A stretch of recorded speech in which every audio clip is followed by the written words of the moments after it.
या देवी सर्वभूतेषु मां ब्रह्मचारिणी रूपेण संस्थिता नमस्तस्यै नमस्तस्यै नमस्तस्यै नमो नमः।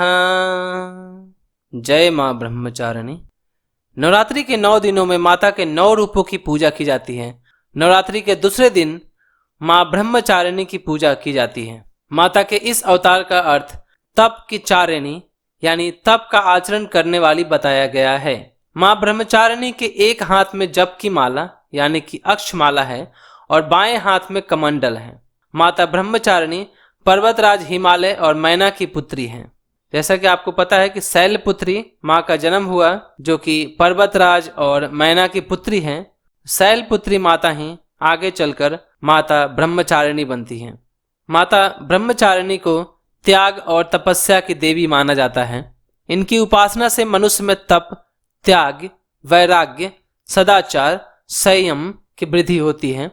जीवन के कठिन संघर्षों में भी उनका मन कर्तव्य पथ से विचलित नहीं होता है। माता ने भगवान शंकर को पति के रूप में पाने के लिए 3000 वर्षों तक कठिन तपस्या की थी, इसलिए इनका नाम ब्रह्मचारिणी पड़ा। चलिए अब हम मां ब्रह्मचारिणी की कथा सुनते हैं। जय मां ब्रह्मचारिणी। ये उस समय की बात है जब मां शैलपुत्री का जन्म पर्वतराज हिमालय और मैना की पुत्री के रूप में हुआ।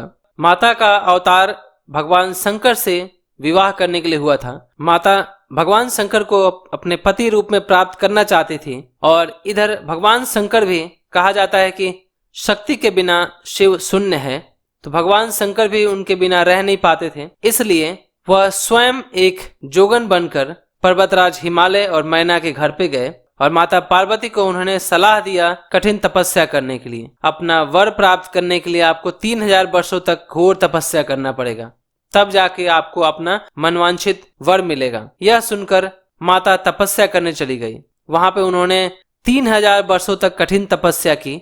उन्होंने हजारों सालों तक केवल फल फूल खाए। धीरे धीरे कठोर तप से उनका शरीर कमजोर हो गया और यह देखकर सभी देवता ऋषि मुनि अत्यंत प्रभावित हुए और उन्होंने वरदान दिया कि देवी आपके जैसा तप कोई नहीं कर सकता है, आपकी मनोकामनाएं अवश्य पूरी होगी और भगवान शिव आपको पति स्वरूप में प्राप्त होंगे।